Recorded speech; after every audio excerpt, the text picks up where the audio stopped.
এক গ্রামে এক বৃদ্ধ বুড়ি বাস করত। সে পান্তা খেতে খুব ভালোবাসত, তাই সবাই তাকে পান্তা বুড়ি বলে ডাকত। গ্রামের ছেলেরা পান্তা বুড়ি বলে টিটকার করত এবং খুব মজা করত। এক ছিল এক বুড়ি। অভাবে সংসারে সে আর তার পোষা হাঁস থাকত।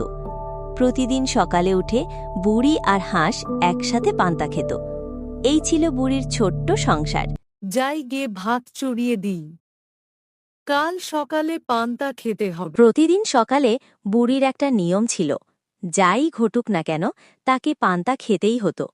এটা ছিল তার দৈনন্দিন জীবনের একটা অবিচ্ছেদ্য অংশ, যা সে কখনোই যাই গে দুটো চাল ভিক্ষা করে আনি, কাল সকালে পান্তা খেতে হবে। যেই না বুড়ি চালের হাঁড়ি থেকে চাল বের করতে যায়, সে দেখতে পায় হাঁড়িতে চাল প্রায় শেষ, আর কয়েকটা দিন মনে হয় চালানো যাবে। এই কথা বলে বুড়ি বেরিয়ে পড়ল ভিক্ষা করতে। যাই হোক, বুড়ি ভিক্ষা করেই তার দিন চলত। বাড়িতে কেউ আছেন? দুটো ভিক্ষে দাও। দাঁড়াও বুড়িমা, আমি তোমাকে চাল দিচ্ছি।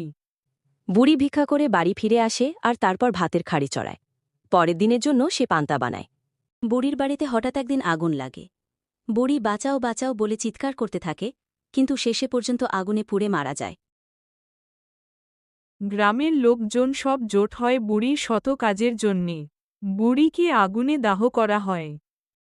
গ্রামের লোকেরা সবাই মিলে বুড়ির শেষ কাজ করার ব্যবস্থা করেছে এবং তারপর যে যার বাড়ি ফিরে গেছে। এরপর বুড়ির আত্মা ক্ষিপ্ত হয়ে গ্রামের এক যুবক রতনকে টানতে টানতে নিয়ে যায়। আমাকে বাঁচাও বাঁচাও। গ্রামের লোক কি পারবে রতনকে বাঁচাতে? বন্ধুরা, পার্ট 2 দেখতে হলে আমাদের ইউটিউব চ্যানেলটি সাবস্ক্রাইব করে অল নোটিফিকেশনে ক্লিক করুন।